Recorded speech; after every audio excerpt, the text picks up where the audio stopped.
ঘোৰয় অপৰাধ অহস্ৰে কবাৰ অহনিশে আছো কৰি দাস বুলি ধৰি শ্ৰীমধুসূদন ক্ষমিও কদেৱ হৰি ৰাম ক্ষমিও কদেৱ হৰি। বোৱাৰী পুৱাতে উঠি গাটো তিয়াই লৈ আগফালৰ চোতালত থকা তুলসী পুলিটোৰ ওচৰত চাকি গছ জ্বলাই সদায় অপৰাধ ভঞ্জনৰ ঘোষা এফাকি গাই মাত গোসাঁই ঘৰ নাই সিহঁতৰ। অৱশ্যে সাজিবলৈ সাহসো কৰা নাই আজিলৈকে। থকা ঘৰখনৰ অৱস্থাই জৰাজীৰ্ণ, তাৰ মাজত আকৌ বেলেগকৈ গোসাঁই ঘৰ এখনৰ কথা ভাবিবলৈ সাহস নহয় সিহঁত হালৰ। বেকা হৈ যোৱা বেৰ দুখনৰ সৈতে টুকুথলীয়া ঘৰটোৰ ছালখন হয়তো সুনন্দই মাকনক অনাৰ আগতেই শেষবাৰৰ বাবে চোৱাইছিল। বৰ্তমান ৰাতি হলে সেইখনৰ মাজেৰে সদায় আকাশৰ তৰাগণে মাকনে। তাৰ মাজতো মাকনে সময় উলিয়াই ঘৰৰ বেৰকেইখন মাটিৰে লেপে। ঘোষা পাকি গাই থাকোঁতে শেষৰ ফালে সদায় মাকনৰ মাতটো কঁপি উঠে। চকুৰ পৰা ওলাই অহা গৰম গৰম টোপালকেইটাই গাল দুখন তিয়াই নিয়ে তাইৰ। সেইবোৰৰ ভু অৱশ্যে সুনন্দই নাপায়, জানিবলৈ ইচ্ছাও নকৰে অৱশ্যে। সেই সময়কণত সুনন্দই অজগৰ ডালৰ গতে ভঙা বিচনাখনত ধোপাং দি পৰি থাকে, যেন ৰাতিটো মাকনক চেপি খুন্দি উঠি গাত লগা ভাগৰকণ মাৰেহি। খাৰে পুত যোৱা কাপোৰ দুখৰ কঁকালৰ তলত মেৰিয়াই এঙামুৰি এটা দি সুনন্দ উঠি আহে মানে মাকনৰ চৰুত জুই উঠেগৈ। জুহালৰ পৰা এঙাৰে দুখৰ উলিয়াই পাত চাদা খাই কলা পেলোৱা দাঁতকেইটা ঘঁহি ঘঁহি সি পুখুৰীৰ পাৰ পাইগৈ। গা ধুই আহিয়ে গৰম ভাতৰ কাঁহীখন বিচাৰে সুনন্দই। মাকনে বাঢ়ি দিওঁতে দেৰি নকৰে। কেতিয়াবা শাকে শুকুতাৰে, কেতিয়াবা নিমখ তেলেৰে ভাতৰ কাঁহীখন উলিয়াই দিয়ে তাই। নাকে কাণে ভাতকেইটা গুজি পুৰণা ধুতি পাঞ্জাবীযোৰ পিন্ধি চেলেংখন গাত লৈ সুনন্দ ওলাই যায় দিনটোলৈ, কান্ধত বাকচটো লৈ। সুনন্দ ওলাই যোৱাৰ ফালে চাই আকৌ এবাৰ চকুলো তোকে মাকনে। প্ৰত্যেকটো পুৱাই এনেকৈ তুলসীৰ তলত চাকি গছ জ্বলাই ঘোষা এফাকিৰে দিনটোৰ আৰম্ভণি কৰে মাকনে, একমাত্ৰ গিৰিয়েকৰ বাবে। মাকনে জানে পেটৰ তাৰণাত পৰি সুনন্দই নিতৌ অজস্ৰ পাপ আৰ্জিছে যিবোৰ অক্ষমনীয়। তথাপি তাই ভগৱানক খাটে মানুহজনক কুশলে ৰাখিবলৈ। ত্ৰিভুৱন বিজয়ী বীৰ মই শংখচূড়, নিজ বাহুৰ বলেৰে আজি মই স্বৰ্গ মৰ্ত্য আৰু পাতাল এই ত্ৰিদিশৰ একস্বত্বে অধীশ্বৰ।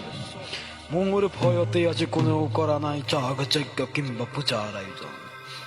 যিজনেই কৰিব বিদ্ৰোহ আচৰণ, কেহে ধৰি আনি চাপি দিম তাক মই জ্বলন্ত অগ্নিকুণ্ডত।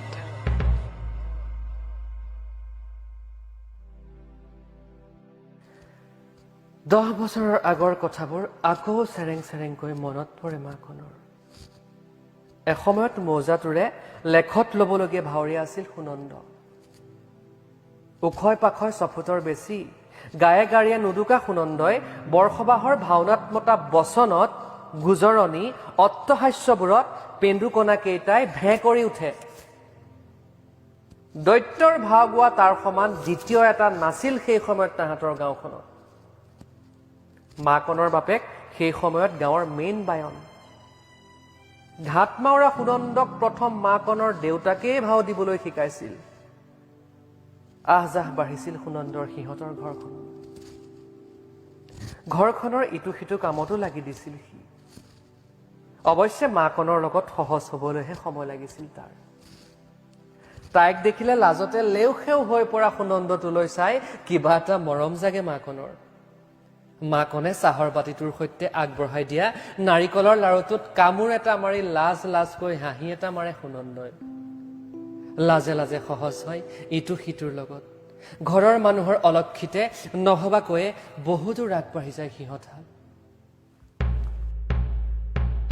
সভাত প্ৰৱেশ কৰে দৈত্য ৰাজন, আৰে পদ ভৰে বসু মতি কম্পে ধনে ধন, আৰে কম্পে ধনে ঘন। মাকনৰ বাপেকৰ খোলৰ চাপৰত নামঘৰৰ মাটি কপাই প্ৰৱেশ কৰে সুনন্দই। বচন মাতে, ডাঙৰ ডাঙৰ হাঁহি মাৰে। গাঁৱৰ গাভৰুজাকৰ লগত নামঘৰৰ বেৰত আউজি মাকনে সুনন্দৰ ভাও চায়। কালি কেনেকুৱা দেখিলি? তোৰ ভাও আৰু বেয়া লাগিবনে কাৰোবাৰ? পিছে অকল ভাৱেই দি থাকিবিনে বেলেগ কথাও ভাবিবি? মাকনৰ কথাষাৰৰ উত্তৰ দিবলৈ লৈ ৰৈ যায় সি। কেও কিছু নোহোৱা ল'ৰা সি, মাটি বুলিবলৈ কেৱল ঘৰৰ ভেটিটো। খুদবায়নৰ নিচিনা অৱস্থাপন্ন ঘৰ এখনৰ মানুহ এটাই জীয়েকক তাৰ নিচিনা টুকুনা এটালৈ দিব বুলি তাৰ মনে নকয়। মাকন কিন্তু নাচুৰ বান্দা। তুলসীৰ সতীত্বহৰণ ভাওনাখনত শংখচূড়ৰ ভাওভাৱ কৰি সৰু সুবাহৰ দিনা গধূলি একো প্ৰস্তুতি নোহোৱাকৈয়ে সি মাকনক আনি ঘৰ সোমোৱালে।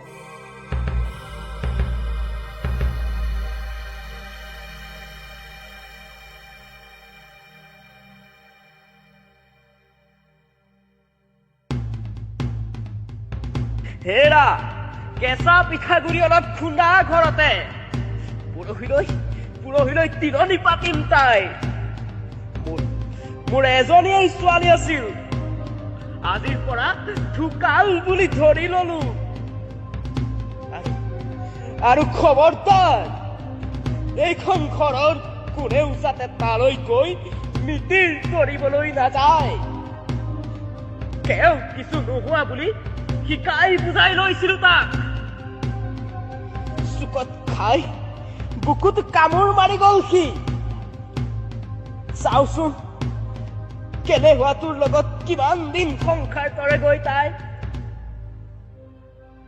মাকনে ঘৰ এৰি গুচি অহাৰ দিনাই বাপেকে ৰাইজখনক শুনাই চিঞৰি চিঞৰি কৈছিল কথাবোৰ। মাকে লুকাই লুকাই চকুলো টুকিছিল।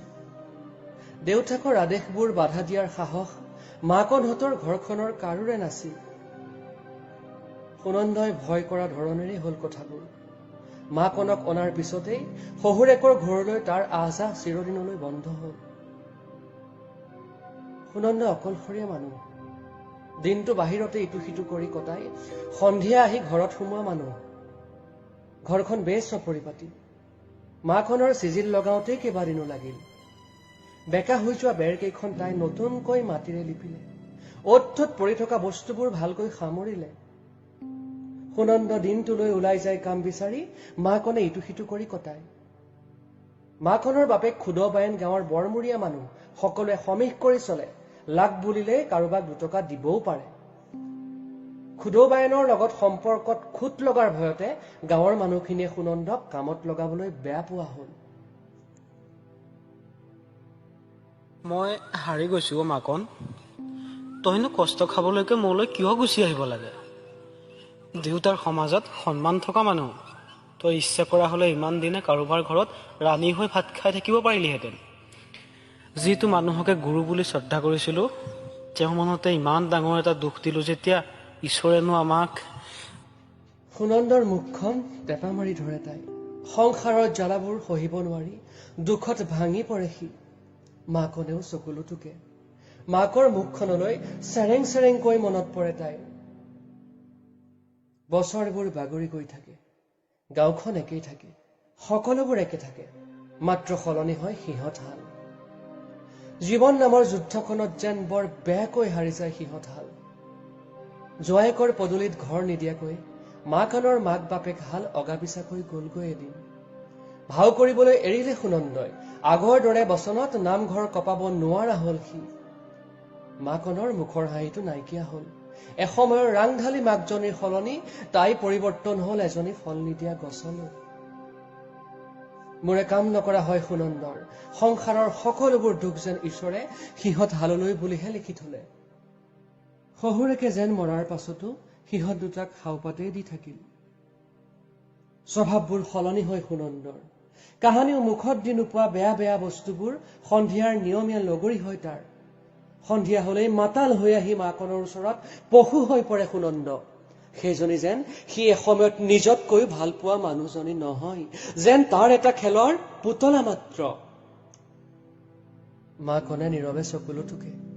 ৰাধাৰ সাপত ভক্ত সুদাম শংখচূড়লৈ সলনি হোৱাৰ দৰে সুনন্দও যেন সঁচা সঁচিকৈ ভাওনাৰ দৈত্যটোলৈ সলনি হৈ যায়। ঘৰখনৰ ফালে পিঠি দিলে সি।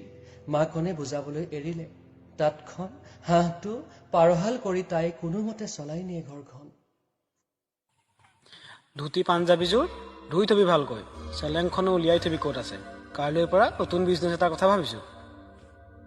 কৰবাৰ পৰা কাঠৰ বাকচ এটা লৈ আহি এদিন আবেলিতে ঘৰ সোমাইছিলহি সুনন্দ। মাকনে প্ৰথম একো আদেশ পোৱা নাছিল। বাকচটো লৈ তাৰ কেনেকুৱা বিজনেছ? চুৰিয়া চোলাযোৰৰে বা কি সম্পৰ্ক? বাকচটো খুলি চায়ে বুকুখন ধমহকৈ মাৰিছিল তাইৰ। ইমান তলৰ চিন্তা কেনেকৈ কৰিব পাৰে মানুহটোৱে?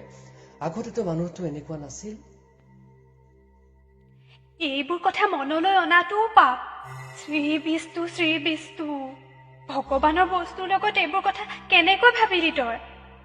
ইমান নাস্তিক কেতিয়াৰ পৰা হবলৈ ধৰিলি তই? নাপায় হেৰো, ভগৱন্তৰ দোষ লাগি মৰিবি। এসাঁজ খাই ইসাঁজৰ কাৰণে প্ৰত্যেক দিনা যেতিয়া চিন্তা কৰিব লগা হৈছিল, তেতিয়াৰ পৰাই ঈশ্বৰৰ প্ৰতি থকা বিশ্বাসবোৰ হেৰাই গৈছিল মোৰ। ঈশ্বৰ থকা হলে জীৱনটো এনেকৈ পাৰ কৰিবলগীয়া নহলহেঁতেন। আৰু তোৰ মোৰ কথা ভাবিয়ে কিবা এটা কৰিবলৈ লৈছো। এতিয়া মাজত এই সোপা গাই মূৰটো নচুবাবি। উচাপ মাৰি গুচি যায় সুনন্দ। মাকনে জানে তাক বুজাই লাভ নাই। জীৱন নামৰ যুঁজখনে বেয়াকৈ পৰিৱৰ্তন কৰি পেলাইছে সুনন্দ। সি নামানিলে, ভবাটো কৰিহে এৰিলে। সহজকৈ ধন ঘটাৰ বুদ্ধিবোৰে তাৰ চিন্তা শক্তিবোৰকো যেন খুলি খুলি খালে। দিনবোৰ গৈ থাকিল। সুনন্দৰ পকেটখনো আগতকৈ গৰম হৈ থকা হল।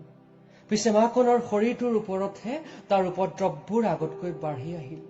তথাপি প্ৰত্যেকটো পুৱাতে তুলসীজোপাৰ তলত অপৰাধ ভঞ্জনৰ ঘোষা গাই গাই তাই ঈশ্বৰক খাতে মানুহটোক সুমতি দিবলৈ। মাকনৰ মনৰ অৱস্থাটো বাৰিষাৰ কলা মেঘটোৰ দৰে গোমা হৈ পৰে। সিহঁতৰ ঘৰৰ ওচৰতে থকা ৰাজহুৱা ঘৰটোত প্ৰত্যেকটো বৃহস্পতিবাৰতেই গোট বহে। বকুলি পেহীয়েই দিছিল বুদ্ধিটো। টকা কেইটামান সৰহকৈ পালে ঘৰখনৰ কাম দুটামানকে হব বুলি তাইও কেইহাজাৰ মানৰ লোন এটা লৈছিল গোটৰ পৰা।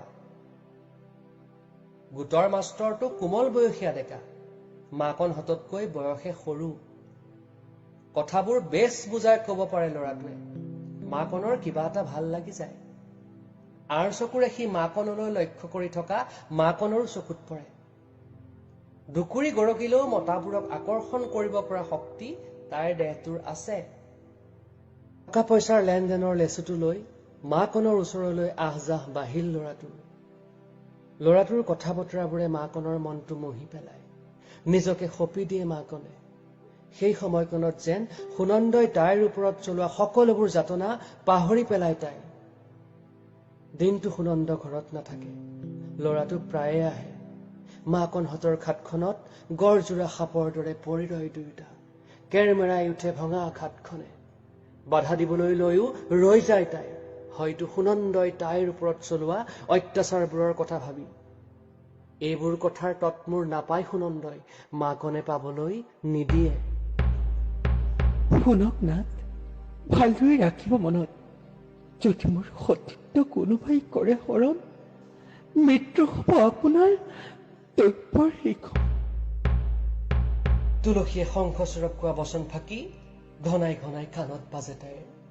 অজান আশংকাত বুকুখন কঁপি উঠে মাকনৰ। পাপবোৰ গিৰিয়েকে যেনেকৈ আৰ্জিছে তেনেকৈ তাইওতো আৰ্জিছে। গাঁৱৰ ৰাইজখনৰ চকুত এইবোৰ কথা পৰিবলৈ বেছিদিন নালাগে। কেতিয়াবা নিজলৈকো ঘিণ লাগে মাকনৰ। নিজৰ শৰীৰটোকে চোৱা চোৱা লাগে।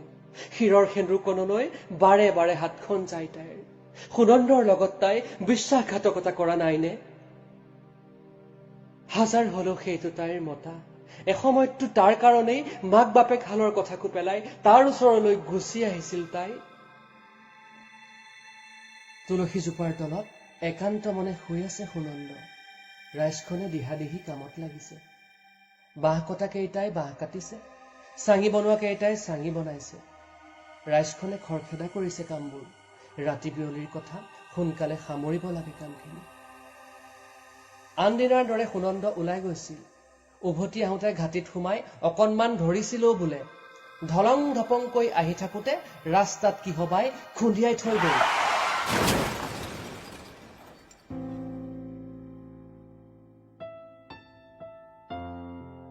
ৰাইজখনে দাংখোলা কৰি ঘৰলৈ আনে মানে সি গ'লগৈ একেবাৰে। ৰাবু বাকাই তেৰাই তাক তেনেকৈ নিনি কেনেকৈ নিবহে? দেখিছানে বাৰু, ৰাইজখনৰ চকুৰ আগতে সি সেই ফেৰা কাম কৰি থাকিল, অথচ আমি গমেই নাপালো। হয় হে, কমটি পাপ আৰ্জিলে সি অত বছৰে। সেই ভাগ পুথিৰ মহত্বভাগ বুজি নাপালেনে সি? হেও ৰাইজে খনিক পুথিভাগ উদ্দেশ্য সিদ্ধিৰ কাৰণে ঘৰলৈ ভক্তিভাৱে আনি ৰাতিটো পাঠ কৰায়। ঘোৰ কলিকাল বুজিছা, ঘোৰ কলিকাল। সেই ভাগ সপোনত পোৱা পুথি। পুথিভাগ বাটেৰে নি থাকোঁতে মানুহে ভক্তিভাৱে 2 টকা দান দক্ষিণা কৰে। তাকেনো বাৰু সেইহেন ভগৱন্তৰ বস্তুভাগৰ নকল কৰি সি সেই সংসাৰৰ মানুহখনৰ চকুত বালি মাৰি বাণিজ্যৰ কামত ব্যৱহাৰ কৰিব লাগেনে? দেখিলা নহয়, তাৰ ফল নেদেখা দিনে এতিয়া কেনেকৈ দিলে তাক। পিৰালিটোতে নিৰ্বিকাৰ হৈ বহি আছে মাখন। বকুলি পেহীৰ ঘৰৰ গোপিনীৰ নাম ভাগলৈ যাবলৈ খৰখেদা লগাওঁতেই তাই আজি তুলসী জোপাৰ তলত চাকি গছ লগাবলৈ পাহৰিছিল।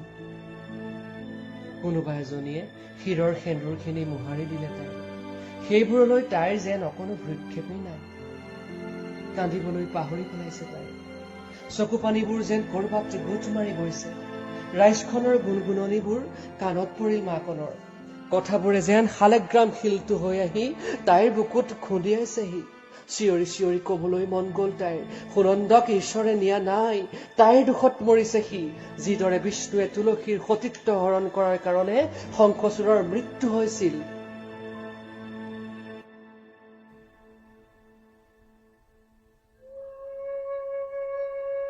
উত্তৰ ফালে আকাশখনত মেঘটোৱে গৰজি উঠিল। মেঘটোৰ মাতটো বছৰেকীয়া সবাহত বাপেকে বজোৱা খোলটোৰ মাতটোৰ দৰে লাগিল তাইৰ।